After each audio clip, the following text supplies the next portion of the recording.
Psalm 59. Psalm 59 Dávìdì ló kọ. Psalm ègún ni tí àwọn Bible scholar ń pè ní imprecatory psalm. Dávìdì kọ sáàmù yìí lákòókò tí Sọ́ọ̀lù ránṣẹ́ pé kán lọ pa Dávìdì nínú ilé Dávìdì. Story yóò wà ní 1 Samuel chapter 19 verse 11. 1 Samuel chapter 19 verse 11. Sọ́ọ̀ sì rán àwọn oníṣẹ́ rẹ̀ sílé Dávìdì láti máa ṣọ́ ọ àti láti pa á ní òwúrọ̀. Mikal aya Dávìdì ó sì wí fún un pé bí ìwọ kò bá gba ẹ̀mí rẹ là ní alẹ́ yìí ní ọ̀la ni wọ́n ó pa ọ́. So Dávìdì láti sá àsálà fún ẹ̀mí rẹ̀ nítorí ọba Sọ́ọ̀ ti ní pé kí gbogbo àwọn ọmọ ogun òun kán lọ yí ilé Dávìdì kán lọ yí ká kí wọ́n make sure wípé wọ́n pa Dávìdì tó bá ti fẹ́ jáde nínú ilé ní àárọ̀. So Dávìdì kọ sáàmù yìí lákòókò tí kò sí ọ̀nà àsálà, kò síbi tó lè gbà jáde. David he was besieged, so kò síbi tí Dávìdì lè gbà jáde, kò sọ́nà láti sá àsálà fún ẹ̀mí rẹ̀. Gbogbo àwọn ọkùnrin ọba Sọ́ọ̀lù wọ́n ti yí gbogbo ilé Dávìdì, wọ́n ti yí ká. Níṣe ni wọ́n ń gbó. Dávìdì sọ pé wọ́n ń gbó bí ajá ni, ajá ṣẹ̀mọ̀, ajá tó ń gbó tó bá fẹ́ dúró de ẹni tó fẹ́ pàjẹ́. Ó ní bẹ́ẹ̀ ni wọ́n ṣe ń gbó. So nítorí náà Dávìdì bẹ Ọlọ́run pé kí Ọlọ́run wípé kó fi òun síbi odi agbára rẹ̀, kí Olúwa kó gba òun là lọ́wọ́ àwọn ọ̀tá tí wọ́n fẹ́ pa òun. Bó tilẹ̀ jẹ́ pé Dávìdì ò ṣe ẹ̀ṣẹ̀ kankan o, Dávìdì ò ṣe Sọ́ọ̀lù. Gbogbo wa la mọ̀ pé kò sí kankan tí Dávìdì ṣe ju wípé wọ́n lọ ja ogun, àwọn obìnrin ń kọrin, Dávìdì pa 10,000, Sọ́ọ̀lù pa 1,000. Ibi tí owú ti bẹ̀rẹ̀ nìyẹn. So Sọ́ọ̀lù fẹ́ make sure wípé wọ́n pa Dávìdì so that Dávìdì ò ní lè jẹ ọba ní Ísírẹ́lì. So àwọn ọ̀tá yìí tí Sọ́ọ̀lù dẹ̀ rán àti Sọ́ọ̀lù fún rẹ̀ gan, wọ́n rò pé Ọlọ́run ò mọ̀, wọ́n rò pé Ọlọ́run ò gbọ́ gbogbo nǹkan tí wọ́n plan lórí Dávìdì. So lákòókò yìí ni Dávìdì kọ Psalm 59. Dávìdì ó bẹ̀bẹ̀, Dávìdì ké pe Ọlọ́run láti dáàbò bo òun lọ́wọ́ àwọn ọ̀tá òun tí wọ́n ń pòǹgbẹ ẹ̀jẹ̀ ní o. Òǹgbẹ ẹ̀jẹ̀ ló kàn ń pa wọ́n. Dávìdì ò ṣẹ̀ wọ́n o. Dávìdì wá bẹ Ọlọ́run pé kí Ọlọ́run kó dá òun nídè, ìyẹn ni pé kó deliver òun lọ́wọ́ ọba Sọ́ọ̀lù àti gbogbo àwọn tí wọ́n ti dìtẹ̀ mọ́ òun. Dẹ̀ ló ní pé kí Ọlọ́run kó dá àwọn ọ̀tá òun lẹ́jọ́. Ó béèrè fún ìdájọ́ lórí àwọn ọ̀tá rẹ̀. Ó tún wá sọ wípé kí Ọlọ́run kó fi wọ́n ṣe àpẹẹrẹ fáwọn mìíràn. Kọ́lọ́run má pa gbogbo wọn run o, kó fi wọ́n ṣe àpẹẹrẹ so that àwọn mìíràn á lè kọ́gbọ́n lára wọn wípé ẹni tó bá dìtẹ̀ tó ṣeṣẹ́ ibi sí ẹni àmì òróró Ọlọ́run bó ṣe máa ń rí fún wọn leléyìí, pé k'Olúwa má pa gbogbo wọn run, kó kàn render àwọn useless ni so that àwọn mìíràn wọ́n á lè máa fi wọ́n kọ́gbọ́n.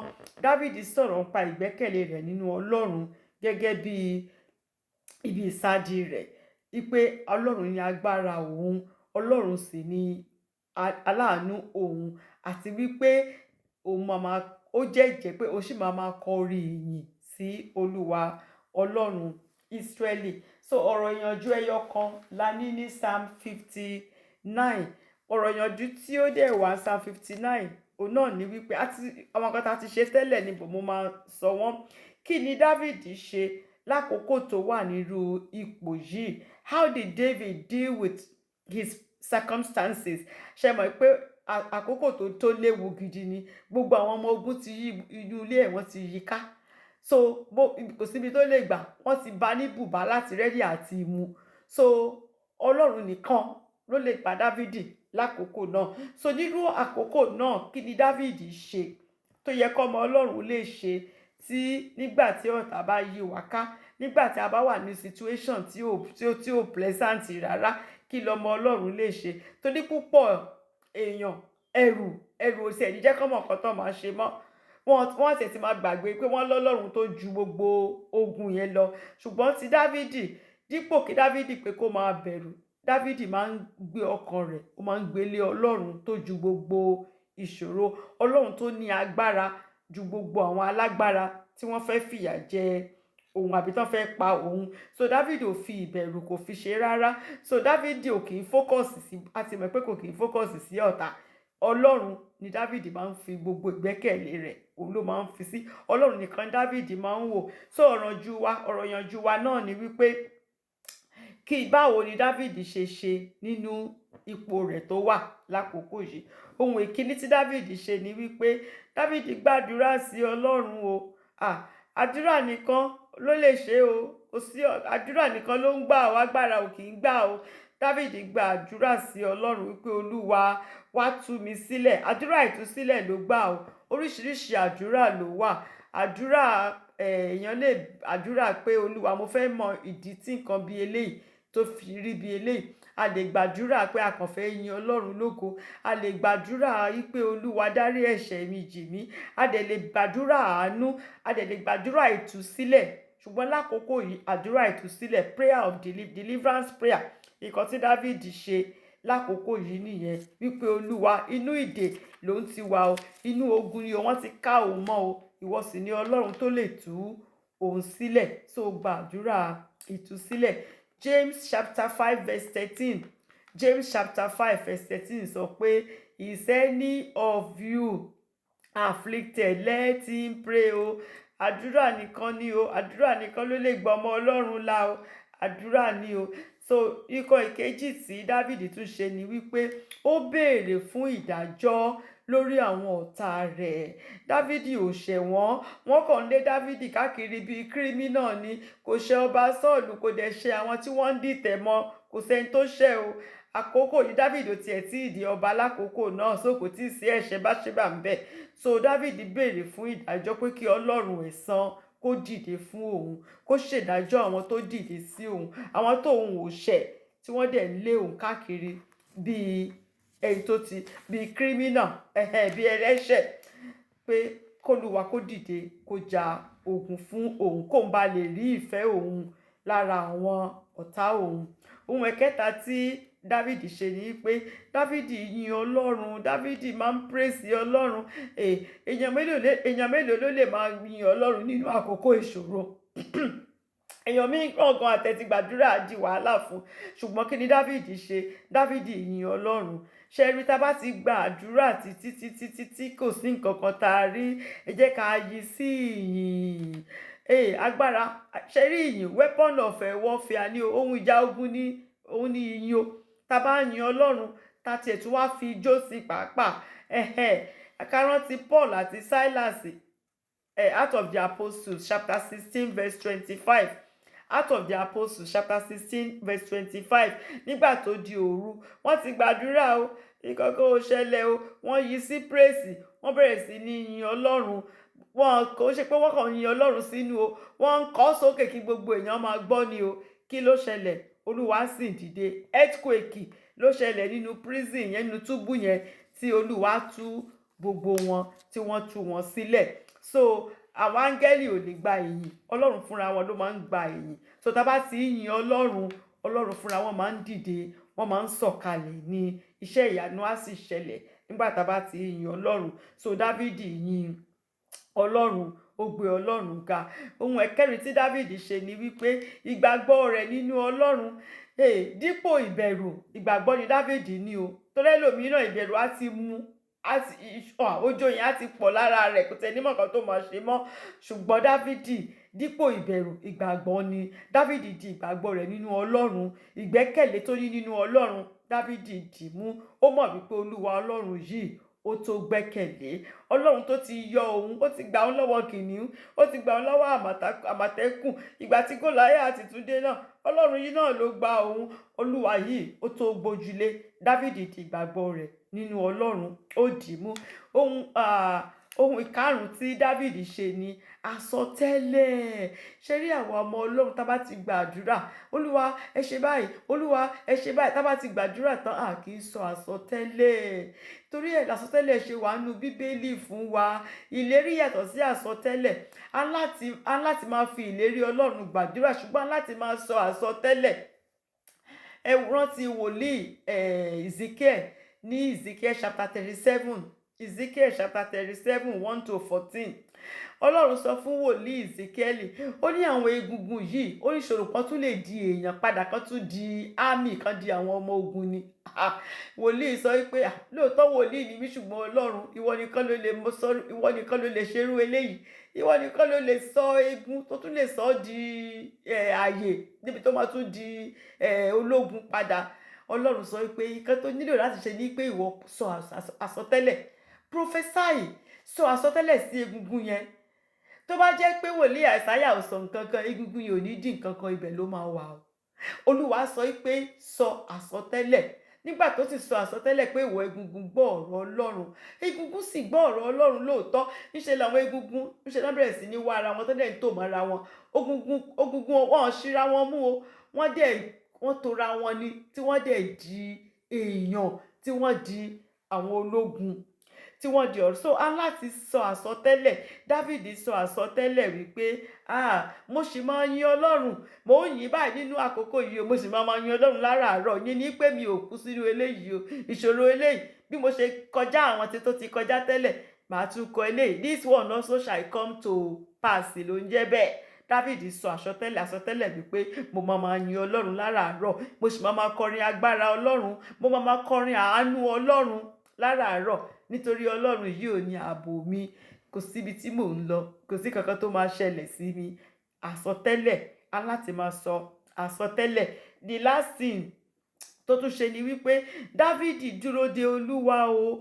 Ọ̀pọ̀lọpọ̀ ni ò lè dúró de Olúwa o. Tí nǹkan bá ti ṣẹlẹ̀ báyà, a ti ń wá plan B, plan C. Dáfídì dúró de Olúwa pé àkókò yìí máa tó kọjá, mo máa dúró de Olúwa, nítorí Olúwa ni agbára mi o, kò síbi tí mò ń lọ, Olúwa yìí ni màá dúró de o. Wait on the Lord. Isaiah 40 verse 31. Isaiah 40 verse 31 sọ fún wa wípé ẹni tó bá dúró de Ọlọ́run ó máa tún agbára rẹ̀ ṣe ní o. Ẹni tó bá dúró de Ọlọ́run òun ló máa agbára, ó máa jẹ́ kéèyàn ní agbára sí ni. Èèyàn tiẹ̀ máa lò ságun òkè. Bible sọ pé wà tiẹ̀ mount up with wings, like an eagle, wà lè fò. So ẹni tó bá dúró, kò kí ń ṣe pé ká gba àwẹ̀ nìkan là ń sọ pé kéèyàn wait on the Lord o, pé kéèyàn dúró de Olúwa, ká máa wà nínú presence Ọlọ́run ló ń jẹ́ bẹ́ẹ̀. Àkókò tẹ́ pé a máa ka ọ̀rọ̀ Ọlọ́run, tá máa meditate lórí ọ̀rọ̀ Ọlọ́run, a máa gba àwẹ̀ lóòótọ́, àwẹ̀ dáa náà nígbà tá bá ń wait on God, ṣùgbọ́n a fi ìgbẹ́kẹ̀lé wa, a fi sí Ọlọ́run, sí ìlérí rẹ̀ pé Ọlọ́run yìí kò lè já mi kulẹ̀. Òun là ń pè ní pé kéèyàn wait on the Lord o. You spend time in his presence. Òun là ń sọ pé wait on the Lord. So àwọn nǹkan tí David ṣe nìyẹn. Ẹ jẹ́ ká ka Psalm 59. Psalm 59, àdúrà ààbò ni. Nígbà tí Saul tó ránṣẹ́ tí wọ́n sì ń ṣọ́ ilé láti pa Dávídì, bó ti sọ fún wa pé imprecatory psalm ni. So ní verse 1-8, Dávídì ń bẹ̀bẹ̀ fún ìtúsílẹ̀ pé k'Olúwa kó tú òun sílẹ̀, k'Olúwa kó gba òun lọ́wọ́ àwọn ọ̀tá. Ní verse 1, ó sọ wípé ó bẹ̀rẹ̀ pẹ̀lú pé Ọlọ́run mi, ṣe rí pé personal, Ọlọ́run mi, Ọlọ́run tèmi ni Dávídì ń sọ, kò kí ń ṣe Ọlọ́run tí ẹlòmíràn lè sọ pé but Dávídì mọ̀ pé Ọlọ́run yìí, Ọlọ́run mi ni, ó mọ̀ mí, mo sì mọ̀. Ìbáṣepọ̀ wà láàárín èmi àti Ọlọ́run mi yìí. So Dávídì sọ wípé Ọlọ́run mi, gbà mí lọ́wọ́ àwọn ọ̀tá mi. Ìwọ ló lágbára láti gbà mí lọ́wọ́ ọ̀tá tó bá ti ga ju èèyàn lọ, Ọlọ́run la máa ń fi sílẹ̀ fún. Olúwa, gbà mí lọ́wọ́ àwọn ọ̀tá mi, dáàbò bò mí lọ́wọ́ àwọn tí ó dìde sí mi. Àwọn tó dìde sí mi pọ̀, ṣùgbọ́n ìwọ fi ààbò rẹ bò mí. Tolúwa bá ti fi ààbò rẹ̀ bo ènìyàn, kò sí nǹkan kan, sọ́tá kankan tó tún lè dúró. Dávídì sọ wípé Olúwa dáàbò bò mí lọ́wọ́ àwọn tí ó dìde sí mi. Ní verse 2 ó ní gbà mí lọ́wọ́ àwọn oníṣẹ́ ẹ̀ṣẹ̀. Àwọn èèyàn yìí oníṣẹ́ ẹ̀ṣẹ̀ ni wọ́n, kèfèrí ni wọ́n, àwọn eléyìí ò tiẹ̀ mọ Ọlọ́run, àwọn oníṣẹ́ ẹ̀ṣẹ̀ ni. Mi ò ṣẹ̀ wọ́n, kò sí nǹkan tí mo ṣe sí wọn, ṣùgbọ́n iṣẹ́ ibi yìí náà fẹ́ ṣe. Ó wá sọ wípé Olúwa, gbà mí lọ́wọ́ àwọn oníṣẹ́ ẹ̀ṣẹ̀, kí o sì gbà mí sílẹ̀ lọ́wọ́ àwọn ènìyàn ẹ̀jẹ̀. Ènìyàn ẹ̀jẹ̀ ni wọ́n o, òǹgbẹ ẹ̀jẹ̀ ló ń pa wọ́n, wọ́n kàn ń wẹ́ni tó fẹ́ mu ẹ̀jẹ̀ rẹ̀ ni o. Ọ̀tá ò ní mu ẹ̀jẹ̀ tiwa lórúkọ Jésù o.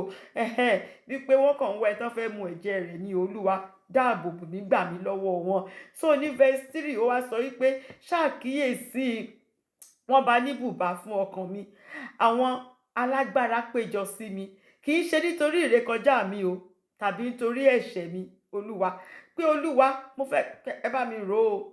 Àwọn ẹni yìí wọ́n lọ farapamọ́, wọ́n lé ambush lòyìnbó ń pè, wọ́n lọ lé ambush ni wọ́n farapamọ́ síbi téèyàn ò ti ní rí wọn. Wọ́n lọ surround gbogbo ilé látorí pé wọ́n fẹ́ pa ọkàn Dávidi. Ó ní alágbára sì ni wọ́n torí wọ́n ní nǹkan ogun gbogbo. Ọba Sọ́ọ̀lù ló rán wọn, so wọ́n ní gbogbo nǹkan tán lè lò láti make sure pé Dávidi kò rí ọ̀nà àsálà, pé kò lè escape. So Dávidi wá sọ fún Ọlọ́run wípé àwọn alágbára wọn ti péjọ sí mi o, kì í ṣe nítorí ìrékọjá mi o, mi ìré òfin Ọlọ́run kọjá o, olúwa mi ò ṣẹ̀ sí ọ o, ká lè sọ pé bóyá ìyà ẹ̀ṣẹ̀ ni mò ń jẹ, olúwa mi ìré òfin rẹ kọjá, tàbí nítorí ẹ̀ṣẹ̀ mi ò ṣẹ̀ Sọ́ọ̀lù o, àwọn tí wọ́n sì rán wá yìí mi ò ṣẹ̀ wọ́n náà olúwa, mi ò ṣẹ̀ wọ́n kàn dìde, wọ́n kàn gbógun tì mí ni, wọ́n kàn fẹ́ bà mí jà ni, mi ò ṣẹ̀ wọ́n. Ní verse 4 ó wá sọ wípé wọ́n ń súré, wọ́n múra lé àìṣẹ̀ mi, ẹni bọ́ ṣe wọ́n kàn ń súré ni o, mi ò ṣẹ̀ wọ́n ṣùgbọ́n wọ́n ń lépa òun. Dávidi wá ń sọ wípé olúwa dìde wá láti pàdé mi, ìyẹn ni pé wá ṣáájú mi olúwa, because Dávidi láti sá àsálà. Àwọn èèyàn dẹ̀ sì wà ńbẹ̀, wọ́n ti rí gbogbo ilé rẹ̀ ká, kò síbi tó lè sá sí tán ní rí, kò síbi tó lè jump sí tán ní rí, ṣùgbọ́n Dávidi sọ pé ìwọ olúwa ìwọ pàdé mi, so nígbà tó bá ti pàdé mi èmi á wá dúró sẹ́yìn yẹn, so ìwọ ọlọ́run ọ̀nà wọn ọ̀tá máa rí. So Dávidi sọ wípé dìde wá láti pàdé mi, ìyẹn ni pé síwájú mi, kí o sì kíyèsí kó lè wo àwọn ọ̀tá náà ibi tán bá sí ní bùbá tí wọ́n ti fẹ́ pa òun. Ní verse 5 ó wá ń sọ wípé nítorí náà ìwọ olúwa ọlọ́run àwọn ọmọ ogun, Dávidi ò kì í lo orúkọ ọlọ́run anyhow, orúkọ ọlọ́run tó bá nílò fúnrú nǹkan tó ń ṣẹlẹ̀ lákòókò náà ló máa lò. Ọlọ́run àwọn ọmọ ogun, tá a bá fẹ́ kọ́lọ́run ja ogun fún wa nígbà náà la máa sọ wípé ọlọ́run àwọn ọmọ ogun. A rí pé ńgbà tó lọ bá Gòláyátì jà, ó sọ pé Gòláyátì wọ́n kóhun ìjà wá, ó kó gbogbo nǹkan ogun wá, ṣùgbọ́n èmi wá bá ọ ní orúkọ ọlọ́run àwọn ọmọ ogun, orúkọ ọlọ́run àwọn ọmọ ogun, the Lord of hosts. Orúkọ ọlọ́run àwọn ọmọ ogun ni Dávidi ló lọ fi ṣẹ́gun Gòláyátì. So ó máa ń sọ orúkọ ọlọ́run tó máa lò ní. So Dávidi sọ wípé nítorí ìwọ olúwa ọlọ́run àwọn ọmọ ogun, ọlọ́run Ísírẹ́lì, ìyẹn ni pé ọlọ́run májẹ̀mú ni ọ́, ọlọ́run tó ti ní májẹ̀mú pẹ̀lú Ísírẹ́lì wípé ẹ ní fi wá sílẹ̀, ẹ máa bá wa lọ sí ogun, èyí lè máa ṣẹ́gun fún wa. Ọlọ́run ìlérí májẹ̀mú ti wà láàrin ẹ̀yin àtàwọn bàbá wa, òun ló máa sọ pé ọlọ́run Ísírẹ́lì, ọlọ́run májẹ̀mú ni ó ń sọ pé ọlọ́run Ísírẹ́lì. Ó wá ní jí láti bẹ gbogbo àwọn ọ̀tá kèfèrí wò, wá bá mi bẹ gbogbo àwọn ọ̀tá kèfèrí, àwọn kèfèrí yìí, àwọn tó mọ ọlọ́run yìí, olúwa o wá bá mi bẹ̀ wọ́n wò. Ó wá sọ wípé má ṣe ṣàánú fún olùrékọjá, ìyẹn àwọn kan wà láàrin wọn tó jẹ́ pé wọ́n mọ ọlọ́run o, àwọn yẹn ń rí òfin ọlọ́run kọjá tó sọ wípé touch not my anointed and do my prophet no harm, ṣùgbọ́n wọn kẹ́à, kò sílẹ̀ tó kàn wọ́n ń rí òfin ọlọ́run kọjá ni o. Sọ́ọ̀lù fúnra ẹ̀ gan ni àmì òróró ọlọ́run ni o.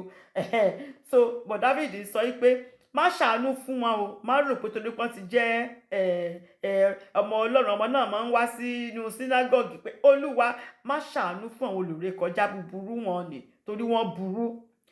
Ó wá sọ wípé sélà, ìyẹn ni pé ká lọ ronú sí àwọn nǹkan tí òun sọ wípé jẹ àwọn kèfèrí yẹn níyà, má ṣojú àánú fún àwọn olùrékọjá torí ọlọ̀tẹ̀ búburú òun ni wọ́n. Ní verse 6 ó wá sọ wípé wọ́n padà lé àṣálẹ́, wọ́n á ti lọ ṣeṣẹ́ wọn láàárọ̀ o, tó bá tún di àṣálẹ́ wọ́n á wá padà wá láti wá máa ṣọ́ Dávidi ni o. Wọ́n á máa pariwo bí ajá, ó ní wọ́n ń pariwo bí ajá, wọ́n ń rìn yí ìlú náà káàkiri, wọ́n máa ń rìn, wọ́n á kàn tó bá ti dìrọ̀lẹ́ báyìí wọ́n á máa rìn káàkiri láti máa bà Dávidi jẹ́ ni, láti bà á jẹ́ sódà kò ní síyàn kankan tó sì máa wà lẹ́yìn Dávidi débi tí wọ́n á sọ̀pọ̀tì ẹ̀ rárá. Nǹkan tí wọ́n ń ṣe nìyẹn. Ṣé mọ̀ pé Dávidi ó máa ń yẹ̀yẹ́ àwọn ọ̀tá ni, orúkọ ẹranko ló máa ń pe àwọn ọ̀tá ẹ̀. Ṣé rí, ó sọ wípé wọ́n ń pariwo bí ajá, ìgbà tó lọ pa Gòláyàtì náà gbogbo èèyàn ń pe Gòláyàtì Gòláyàtì, Dáfídì ò pé Gòláyàtì o, ìwọ aláìgbàgbọ́ aláìkọlà lásán ló pe Gòláyàtì, aláìgbàgbọ́ aláìkọlà. Bí Dáfídì ṣe máa ń yẹ̀yẹ́ àwọn ọ̀tá ẹ̀ nìyẹn, kò kí ń ka àwọn ọ̀tá ẹ̀ sí èèyàn ẹranko, ó máa ń compare àwọn ọ̀tá ẹ̀ pẹ̀lú ẹranko ni. Ní verse 7 ó sọ pé kíyèsí, ó ní wọ́n ń fi ẹnu wọn gùfẹ̀ jáde, wọ́n kàn ń fi ẹnu wọn gùfẹ̀ jáde ní ọkàn tó fẹ́ ṣe wà nínú wọn, ìkan tó tẹ́rìbù málìsì burúkú òun ló ń bọ̀ nínú ọkàn wọn, ṣùgbọ́n wọ́n kàn rà ń gùfẹ̀ jáde. Ìkan tó rí lè wà lọ́kàn wọn yẹn gan tó fẹ́ ṣe gangan nǹkan burúkú yẹn wọ́n sọ ó wà lọ́kàn wọn. Ó ní idà wà ní ètè wọn tó ṣe bẹ́ẹ̀ ni pé kò sí nǹkan tó ń ṣẹlẹ̀ yẹn, idà wà ń bẹ o, idà tó fẹ́ fi pa ènìyàn, tó fẹ́ fi pa Dáfídì. Ó ní nítorí wọ́n ń wí pé ta ni ó gbọ́, àkókò sọ síta, a sọ pé a fẹ́ lọ pa Dáfídì, a sọ pé aṣẹmọ̀ akànmọ̀ sínú wa ní pé ọba ti sọ pé ká lọ pa, so àmọ́ ìpá àmọ́ pábọ̀tà àkókò so kò sẹ́ni tó gbọ́. Ẹ̀rí pé ọ̀dẹ̀ ni wọ́n, ṣé ẹni tó dá etí ṣé kò ní gbọ́? Nítorí wọ́n rò pé Ọlọ́run ò gbọ́. Psalm 94 verse 9 ó ní ẹni tí ó gbin etí ó lè ṣe aláìgbọ́. Ṣó possible kẹ́ni tó dá etí pé ká máa fi gbọ́ràn kó má wàá gbọ́ nǹkan tí àwọn ń sọ sínú wọn. So ní verse 8 ó wá sọ wípé ṣùgbọ́n ìwọ Olúwa o, eléyìí tí mo mọ̀ tó dá mi lójú ni wípé ṣùgbọ́n ìwọ Olúwa yóò rẹ́rìn wọn. Olúwa máa ń rẹ́rìn àwọn ọ̀tá ni, nítorí pé Olúwa yìí ó ní ìbẹ̀rẹ̀ àti òpin. So ohun tó máa gbẹ̀yìn àwọn ọ̀tá Olúwa ti rí, ogun tí wọ́n bẹ̀rẹ̀ nǹkan tó máa parí ogun yẹn Olúwa ti rí. Olúwa ti rí pé wọ́n kàn ń yẹ̀yẹ́ ara wọn ni, ẹni tó ń rán wọn ṣẹ́ tó ń jà fún yìí Ọlọ́run ti gba adé lórí ẹ̀. Ọlọ́run dẹ̀ ti rí pé Dáfídì máa dé adé náà, àwọn ọmọ ogun tó lọ ń bàjà yìí gan nǹkan tó máa ṣẹlẹ̀ sí wọn gbogbo ẹ̀ lọ́lọ́run ti rí. So níbi tọ́lọ́run jókòó sí lórí ìtẹ́ ó kàn rẹ́rìn wọn ni pé ẹ máa wọ̀n wọn ọ̀dẹ̀, àwọn tó ń dá nǹkan mọ̀. So Dáfídì sọ pé ṣùgbọ́n ìwọ Olúwa yóò rẹ́rìn wọn. Nígbà tá a ṣe Psalm 2 mo sọ fún wa, a lè lọ kà á Psalm 2 verse 4-6, ẹni tó jókòó sí ọ̀run yóò rẹ́rìn wọn, ó máa ń rẹ́rìn àwọn ọ̀tá ọmọ rẹ̀ ni. Dáfídì sọ pé ìwọ ni yóò yọ ṣùtì sí gbogbo àwọn kèfèrí, ó máa yọ ṣùtì sí wọn ni, wàá kàn fi wọ́n ṣẹ̀ sí pé ṣó tán ṣe níbi tẹ́ bá dé. Dáfídì sọ pé bẹ́ẹ̀ ṣe máa ṣe nìyẹn, nítorí Ọlọ́run yìí olóńdé ọba aládé, tó bá sì tún wá sì tún gba adé lọ́wọ́ ọba. Of course òun ló dé Sọ́ọ̀lù ládé, ó sì tún gba adé náà lọ́wọ́ Sọ́ọ̀lù, ó sì dé fún ọba Dáfídì. Òun ló lágbára lórí ohun gbogbo. So Dáfídì wá yí padà, ó ti sọ gbogbo báwọn ọ̀tá ṣe ń lé o, bí wọ́n ṣe dìtẹ̀ mọ́ òun, tí ò sọ́nà àbáyọ, k'Olúwa wá gba òun sílẹ̀. Ṣùgbọ́n gbà tó dé verse 9 Dáfídì tún yí padà, ó take shift. Dáfídì wá sọ wípé agbára rẹ ni èmi ó dúró tì o, mo máa dúró ni o, I'm going to wait on you o Olúwa. Agbára rẹ ni èmi ó dúró tì, èmi ò lágbára kankan tí mo fẹ́ fi bá àwọn ọ̀tá yìí jà o. Agbára rẹ lèmi ó dúró tì, nítorí Ọlọ́run ni ààbò mi. Ọlọ́run yìí òun ni ààbò mi, alábẹ́ àṣásí ni. Ẹni tọ́lọ́run bá ti jẹ́ ààbò rẹ̀, kò sí baba ńlá ẹni tó lè fà á yọ lọ́wọ́ Ọlọ́run. Dáfídì sọ wípé èmi á dúró tì ẹ́ o, èmi ò ní plan B, mi ò ní plan C. Agbára rẹ lèmi ó dúró tì, nítorí Ọlọ́run ni ààbò mi. I will wait upon the Lord. Isaiah 40 verse 31. Isaiah 40 verse 31. Ó ní ṣùgbọ́n àwọn tí ó bá dúró de Olúwa yóò tún agbára wọn ṣe. Bá ṣe lè máa rí agbára nìyẹn o. Wọ́n ó fi ìyẹ́ gun òkè bí idì, wọ́n ó sáré kì yóò sì rẹ̀ wọ́n, wọ́n ó rìn àárẹ̀ kì yóò sì mú wọn. Ẹni tó bá dúró de Ọlọ́run ó máa ń tún agbára rẹ̀ ṣe ni. Olúwa fún lágbára láti fi dojúkọ gbogbo ìṣòro. Kò kí ṣe pé ká gba àwẹ̀ nìkan là ń sọ pé I'm waiting on the Lord o.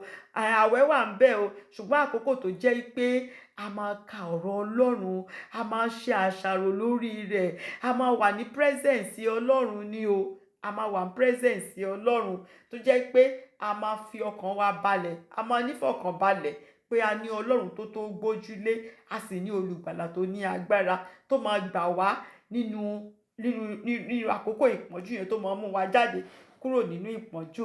Òun là ń pè sọ pé kéèyàn dúró de Ọlọ́run. Ní verse 11 ó wá sọ wípé Olúwa, nǹkan tí mo fẹ́ kẹ́ ṣe ni wípé ẹ má pa wọ́n o, má ṣe pa wọ́n, kí àwọn ènìyàn mi kí ó má bàa gbàgbé, torí tó bá pa wọ́n àwọn èèyàn á gbàgbé pé nígbà tán pa ìgbà tí tán ṣerú tán dìtẹ̀ sí ẹni àmì òróró Ọlọ́run, kò sí nǹkan kan tó mọ́kàn pa wọ́n dànù ni, àwọn èèyàn á gbàgbé, bọ̀ tí wọ́n má pa wọ́n Olúwa. Mo fẹ́ kó kàn rẹ́ńdà àwọn useless ni, má pa wọ́n, káwọn èèyàn máa wò ó pé ẹ tó bá ti ṣiṣẹ́ ibi sí ẹni àmì òróró Ọlọ́run bó ṣe máa ń rí fún wọn leléyìí, nǹkan tí mo fẹ́ kẹ́ ṣe fún wọn nìyẹn. Ọlọ́run ó ní tú wọn ká nípa agbára rẹ, ìwọ ṣáà tú wọn ká, má ṣe gádà, má ṣe parapọ̀ yẹn. Olúwa ìwọ tú wọn ká nípa agbára rẹ, kí o sì sọ wọ́n kalẹ̀ pátápátá, render àwọn useless, kan mọ́ lè gbapá, kan mọ́ lè gbẹ́sẹ̀, kankan wà ń bẹ̀ kan useless, render them useless. Olúwa àṣà wa. Ní verse 12 ó wá sọ wípé nítorí ẹ̀ṣẹ̀ ẹnu wọn, ọ̀rọ̀ tó ń jáde lẹ́nu wọn ẹ̀ṣẹ̀ ni o, nítorí ẹ̀ṣẹ̀ ẹnu wọn ní ọ̀rọ̀ ètè wọn, ọ̀rọ̀ tó wà létè wọn ọ̀rọ̀ ẹ̀ṣẹ̀ ni, ọ̀rọ̀ ètè ibi, òun ló wà ní ètè wọn, kí a mú wọn nínú ìgbéraga wọn. Ṣé mọ̀ pé tó bá ti ń di pé Ọlọ́run ò mọ̀, kò sí nǹkan tí Ọlọ́run máa ṣe, mo máa dì pẹ̀lú mo máa ṣe, ọ̀rọ̀ ìgbéraga ni, èèyàn ń gbéraga sí Ọlọ́run tó dá ni, òun ni. So David sọ wípé nítorí ẹ̀ṣẹ̀ ẹnu wọn ní ọ̀rọ̀ ètè wọn, kí a mú wọn nínú ìgbéraga wọn yẹn gangan ò ní kí ẹ ti mú. Ṣé pé tó bá tẹ̀ sí ní ìgbéraga kò nídìí pé ẹ tiẹ̀ tún ń bàjà, ìgbéraga yẹn ti tó láti bàjà. Ìgbéraga máa ń gbadé lórí ọba. Yorùbá sọ pé ọba tó bá ti ní ìgbéraga, ìṣẹ̀wọ̀ pé ìgbéraga máa ń jẹ́ kó rí èèyàn wú ni. Nígbà torí ẹ̀ bá ti wú sáìsì adé yẹn ò bá ní sáìsì orí adé yẹn máa jábọ́. Ọba tí ò bá sì ládé lórí ṣọba ni kò kì í ṣọba. So pé David sọ pé nínú ìgbéraga wọn yẹn gangan ni kò jẹ́ kán ṣubú sí, ìgbéraga ọ̀rọ̀ ẹnu wọn yẹn gangan ni kò jẹ́ kó bá wọn. Àti nítorí èébú àti èké tí wọ́n ń ṣe, èébú àti èké tí wọ́n ń ṣe. Proverbs 18 verse 7, Proverbs 18 verse 7 ó sọ wípé ẹnu aṣiwèrè ní ìparun rẹ̀, aṣiwèrè ní onígbéraga, pé ẹnu aṣiwèrè ó ní ìparun rẹ̀ náà ló máa ń pa wọ́n run, pé ètè rẹ̀ òun sì ní ìkẹ́kùn ọ̀rọ̀ rẹ̀, ètè rẹ̀ gangan ló máa jẹ́ nǹkan tó máa pa. So kò nídìí pé ẹ tún bá onígbéraga jà, ìgbéraga yẹn nìkan fún rẹ̀ gan, ẹ̀mí ìgbéraga yẹn ti tó láti pa ẹni tó ní ìgbéraga. So ní verse 13 ó wá sọ wípé Olúwa mo fẹ́ kó run wọ́n ní ìbínú rẹ̀. Ṣàmọ̀ kó tó sọ pé má pa wọ́n, ìyẹn àwọn olùrékọjá, àwọn tó jẹ́ àwọn ọmọ Ọlọ́run nínú wọn bọ̀ tán rí òfin Ọlọ́run kọjá, àwọn yẹn bá mi fi wọ́n ṣe example, fi wọ́n ṣàpẹẹrẹ. Ṣùgbọ́n àwọn kèfèrí láàrin wọn ó ní run wọ́n ní ìbínú rẹ̀, run wọ́n kí ó má ṣe sí mọ́, àwọn yẹn gé wọn kúrò pátápátá ká má ṣe sí mọ́, kí o sì jẹ́ kí ó mọ̀ pé Ọlọ́run ni olórí ní Jákọ́bù títí ó fi dé òpin ayé. Jẹ́ kí wọ́n lè mọ̀ wípé Ọlọ́run Jákọ́bù, Ọlọ́run Ísírẹ́lì ló ń jẹ́ Ọlọ́run Jákọ́bù, kí wọ́n lè mọ̀ wípé láti ìlú Ísírẹ́lì, orílẹ̀-èdè Ísírẹ́lì lọ títí lọ dé àgbáyé, Ọlọ́run kan ló wà o, òun sì ni alágbára, òun ni alágbára tó ga jù, òun ni ìró rẹ̀ dé òpin ayé ni o, Ọlọ́run gbogbo àgbáyé, òun sì ni alágbára tó máa ń gba agbára lọ́wọ́ alágbára tó fẹ́ fi agbára ní aláìlágbára lára. The supremacy of God and the supremacy of his power. Kí wọ́n lè mọ̀, Olúwa òun ni mo ṣe ní pé kó run wọ́n, kán lè mọ̀ wípé ẹ̀yin lágbára ju gbogbo alágbára lọ ní gbogbo orílẹ̀-èdè àgbáyé. So ní verse 14 ó wá sọ wípé àti ilé àṣálẹ́, punishment wọn ò tí ì tán o ó ní àti ilé àṣálẹ́ jẹ́ kí wọn kí ó padà, kí wọ́n retreat ló ń jẹ́ bẹ́ẹ̀ kí wọ́n kí ó pariwo bí ajá. Ṣé wọ́n fẹ́ máa pariwo bí ajá tẹ́lẹ̀, nísìnyí wọ́n fẹ́ kàn máa pariwo tó bá ti dalẹ́ báyìí, kàn padà kàn wá máa pariwo bí ajá kí wọ́n kí ó sì máa yí ìlú náà káàkiri láìsí nǹkan kan tó fẹ́ ṣe, kọ́kàn máa yí ìlú náà káàkiri, kán dẹ̀ máa gbó bí ajá, kí gbogbo èèyàn máa ṣẹ̀sín wọn, kán máa ṣẹ̀sín, kán máa ṣe yẹ̀yẹ́, òun ló ń jẹ́ bẹ́ẹ̀. Ní verse 15 ó wá ní jẹ́ kí wọ́n kí ó máa rìn sókè rìn sódò fún ohun jíjẹ, kọ́kàn máa lọ tó hàn fúrò, kí lẹ̀ ń wà, kán sọ pé oúnjẹ ni kí lẹ̀ ń wá oúnjẹ náà ni bọ́n ṣe ń sá lọ sókè bẹ́ẹ̀ ni kán máa padà sísàlẹ̀ kán máa sá kí gbogbo èèyàn wá máa wò wọ́n kán máa sá láàrin ìlú kán sọ pé oúnjẹ làwọn ń wá káàkiri. Ó ní bí wọn kò bá yó tó bá ti ẹ̀rọ oúnjẹ náà gan wọn ò ní yó bọ́n rí bọ́n jẹ́ wọn ò ní yó so wọ́n á dúró ní gbogbo òru ni bọ́n jẹ́ wọn ò ní yó wọ́n á kàn máa káàkiri ṣá gbogbo òru ọ̀sán ni àárọ̀ òru ni kílẹ̀ ń wá oúnjẹ náà ni ilé ìtẹ́lẹ́ṣẹ́ kò tí àkòyó wọn á máa rìn káàkiri. Ìyẹn ni pé Olúwa render wọn useless kán jẹun kán má yó gbéṣẹ́ lé wọn lọ́wọ́ ló ń jẹ́ bẹ́ẹ̀. Assignment tí wọ́n ní lè parí tí wọ́n sì fi ń ráyè tèmi Olúwa gbélé wọn lọ́wọ́ nǹkan tó ń jẹ́ bẹ́ẹ̀ nìyẹn. Kọ́kàn máa sáré kán máa rìn sókè rìn sódò láìsí nǹkan tó ń lé wọn kán sọ pé oúnjẹ làwọn ń wá káàkiri bọ́n sì ro oúnjẹ náà bọ́n jẹ́ kán má yó wọn ò ní yó kán fi dúró gbogbo òru. Verse 16 Dáfídì wá sọ wípé ní ti èmi o mo ti sọ gbogbo tàwọn ọ̀tá o ṣùgbọ́n ti èmi o èmi ò kọrin agbára rẹ ni orin agbára rẹ ni mo fẹ́ máa kọ kò tí ẹ ṣe orin pé ogun orin agbára rẹ bágbára rẹ ṣe tó mo fẹ́ káwọn èèyàn mọ̀ wípé alágbára ni Jésù mi alágbára ni Jésù mi o tó bá ti sọ̀rọ̀ bẹ́ẹ̀ náà lórí alágbára ni Jésù mi ṣùgbọ́n èmi ò kọrin agbára ṣe mọ̀ pé present kan èmi ò kọrin kò ṣe pé lẹ́ẹ̀kan kò ṣe nínú ìṣòro yìí nìkan èmi ò kọrin mo máa kọrin agbára ni àsọtẹ́lẹ̀ ni Dáfídì sọ èmi ò kọrin agbára rẹ ní tòótọ́ èmi ò kọrin àánú rẹ kíkan lé òwúrọ̀ láràárọ̀ tí n bá ti jí mo máa kọrin àánú rẹ ni nítorí pé ìwọ ni o ti ń ṣe ààbò àti ibi àsálà mi lé ọjọ́ ìpọ́njú mi ó ti ń ṣe ààbò. Dáfídì máa ń rántí àwọn nǹkan tọ́lọ́run máa ń ṣe fún Dáfídì máa fi yin Ọlọ́run ó máa ń testify alákan tọ́lọ́run ṣe fẹ́ràn Dáfídì lélẹ́yìí ó máa ń testify nígbà tó ń jẹ́ teenager nínú oko kìnìún wá ìwọ Olúwa ló pa kìnìún àmọ̀tẹ́kùn dé ìwọ Olúwa náà ló pa àmọ̀tẹ́kùn Gòláyàtì fúnra ẹ̀ gan tún dé ìwọ Olúwa ló gé orí Gòláyàtì fún òun nítorí náà ìpọ́njú tó tún wà nínú ẹ̀ yìí wàá tún yọ òun ni so ohun tó ń kàn nílò láti máa ṣe ni pé kó o ṣáà máa kọrin agbára rẹ kó o máa kọrin àánú rẹ láràárọ̀ in the morning early in the morning I will rise and praise the Lord.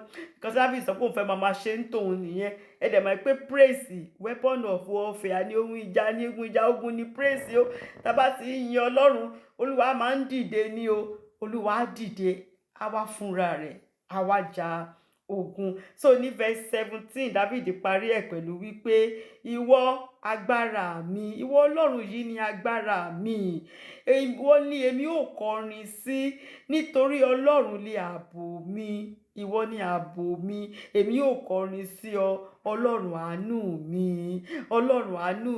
àánú Ọlọ́run tí ò kì í ṣú Ọlọ́run tó máa ń ṣàánú fún ọmọ rẹ̀ tí kò kì í fi ọmọ rẹ̀ sílẹ̀ òun ni èmi ò kọrin sí. Àsọtẹ́lẹ̀ ni Dáfídì ń sọ o èmi ò kọrin sí Ọlọ́run mi èmi ò kọrin sí ìyẹn ni pé èmi ò kú sínú ìṣòro yìí o eléyìí shall come to pass èmi ò máa kọrin mo máa kọrin sí Ọlọ́run agbára mi mo máa kọrin sí Ọlọ́run ààbò mi mo máa kọrin sí Ọlọ́run àánú mi. Ẹ jẹ́ n conclude pẹ̀lú wípé ṣé ẹ̀yin mọ Ọlọ́run gẹ́gẹ́ bí agbára yín ṣé ìwọ lè sọ wípé Ọlọ́run ààbò mi Ọlọ́run àánú mi ẹni tí ò bá ní relationship pẹ̀lú Jésù Kristi kò lè sọ wípé Ọlọ́run ààbò mi o ẹni tí ò bá ní ìbáṣepọ̀ pẹ̀lú Jésù ẹni tí ò tí ì gba Ọlọ́run sínú ayé rẹ̀ tí kò tí ì mọ Jésù Kristi tá àti ìwẹ̀ nínú ẹ̀jẹ̀ kò lè sọ wípé Ọlọ́run mi kò lè sọ wípé agbára mi kò lè sọ wípé Ọlọ́run àánú mi. So Dáfídì bẹ̀rẹ̀ Psalm 59 pẹ̀lú Ọlọ́run mi nítorí pé Dáfídì ní relationship pẹ̀lú Olúwa Ọlọ́run Ísírẹ́lì ó ní ṣé Ọlọ́run rẹ ni ṣọlọ́run mọ̀ pé òun bí ẹ lọ́mọ ṣọlọ́run mọ̀ pé ọmọ mi lélẹ́yìí ṣọlọ́run lè sọ pé má fọwọ́ kàn yín ọmọ mi nìyẹn o tó o bá ní relationship pẹ̀lú ọlọ́run o ò lè sọ bẹ́ẹ̀, ọlọ́run náà ò lè sọ wípé ọmọ òun ni ẹ́. Olúwa sì ní ètò tó dára fún gbogbo wa o. Jeremiah 29 verse 11.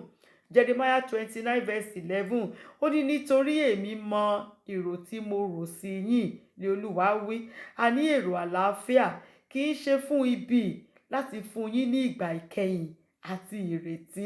Mo fẹ́ fún yín ní ìgbà ìkẹyìn tó dára. Mo fẹ́ kẹ́ ní ìrètí bí Dáfídì ṣe ní ìrètí nínú Ọlọ́run. Mo fẹ́ kẹ́ ní ìrètí nínú mi. Ṣùgbọ́n ẹni tó máa ní ìgbẹ̀yìn tó dára tó sì máa ní ìrètí nínú Jésù á jẹ́ ẹni tó ti gba Jésù ní Olúwa àti olùgbàlà rẹ̀. Jòhánù orí kẹta ẹsẹ̀ ìkẹta, John 3 verse 3 sọ pé Jésù ń dáhùn ó sì wí fún un pé lóòótọ́ lóòótọ́ ni mo wí fún ọ, bí kò ṣe pé a tún ènìyàn bí, òun kò lè rí ìjọba Ọlọ́run. Ẹni tá a bá tún bí, ṣe mọ̀ pé bàtà kọ́kọ́ bí wa bíbí ti ara nìyẹn. Ṣùgbọ́n ẹni tó bá fẹ́ di ọmọ Ọlọ́run á láti tún bí nínú ẹ̀mí, á láti bí nínú Ọlọ́run. Ìyẹn là ń sọ pé born again ni, á láti bí nínú ẹ̀mí. So ẹni tó bá gba Jésù Kristi, òun ni ẹni tí a bí nínú ẹ̀mí. Irú ẹni bẹ́ẹ̀ òun ló lè rí ìjọba Ọlọ́run. Ó ní ètò ìgbà ìkẹyìn dáradára òun ló wà fún. Mo rántí bàbá tí ó ní ọmọ ọkùnrin méjì. Bàbá ti dàgbà ó nígbà tó fẹ́ kú ní hospital. Àwọn ọmọ méjèèjì wọ́n lọ kí i pé kán lọ kí bàbá kó dàbọ̀. Bàbá wá sọ fún àkọ́bí wípé ó dàárọ̀. Ó sọ fún àbúrò wípé ó dàbọ̀, ìyẹn ni pé ó di gbére, goodbye forever ni o. Àbúrò wa ní bàbá mi irú èkìkí wo nìyẹn? Ẹ sọ fẹ́ gbọ́n òun pé ó dàárọ̀, ẹ wá sọ fún òun pé ó dìgbò ṣe, kí ló ń jẹ́ bẹ́ẹ̀ kó dàbọ̀? Bàbá wa ní nǹkan tó ti yan ni, ibi tó yan yẹn ibẹ̀ kọ́ náà wọ́n ń lọ. So òun àti àwọn ò lè ríra mọ́, wọn ò lè ríra mọ́. Ṣùgbọ́n ẹ̀gbọ́n ẹ tó ti gba Jésù Kristi sínú ayé rẹ̀, níbi tó ń lọ láàárọ̀ ọjọ́ àjíǹde àwọn máa jọ ríra. Torí ẹ̀ ló ń ṣe sọ wípé ó dàárọ̀, torí ó mọ̀ pé láàárọ̀ àjíǹde wọn á jọ ríra. Ṣùgbọ́n ìwọ níbi tó yàn yẹn kò tún sí àjíǹde ńbẹ̀, inú náà ni ibẹ̀ ni a lè pàdé.